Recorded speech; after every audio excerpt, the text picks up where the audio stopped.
السلام علیکم خواتین و حضرات، آپ کی بھرپور تالیوں میں شاعر شمال و جنوب پاکستان و ہندوستان شاعر ملیح آ رہے ہیں جناب جنید صاحب۔ عرض کیا ہے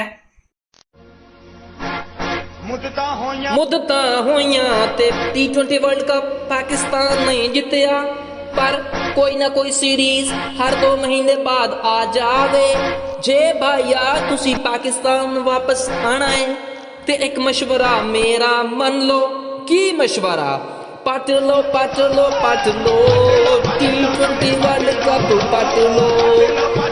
سب تو پہلو انڈیا تو میچ پٹ لیا، پھر نیوزی لینڈ دی سیکیورٹی ٹائٹ کیتی تے میچ پٹ لیا، پھر ہمت یہ تے افغانستان تو بھی میچ پٹ لو پٹ لو پٹ لو T20 ورلڈ کپ پٹ لو، سارے دے سارے میچ پٹ لو پٹ لو پٹ لو T20 ورلڈ کپ پٹ لو۔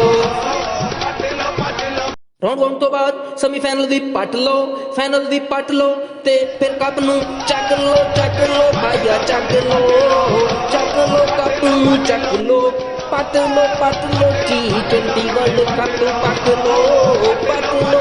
بابر اعظم، شعیب ملک، فخر زمان، محمد حفیظ، حسن علی، شاہین جعفریدی، آصف علی، فخر زمان، حیدر علی، خدا دا تانوں واسطہ اے ورلڈ کپ پٹ لو T20 ورلڈ کپ پٹ لو سارے دے سارے میچ پٹ لو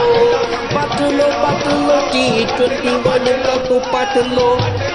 تقدیر ہے مگر قسمت نہیں کھلتی، فنی شاعری کی ویڈیوز بنانا چاہتا ہوں مگر سبسکرائبر نہیں ملتے۔ تقدیر ہے مگر قسمت نہیں کھلتی، سبسکرائبر مل گئے ہیں مگر ویڈیوز کو لائک نہیں ملتے۔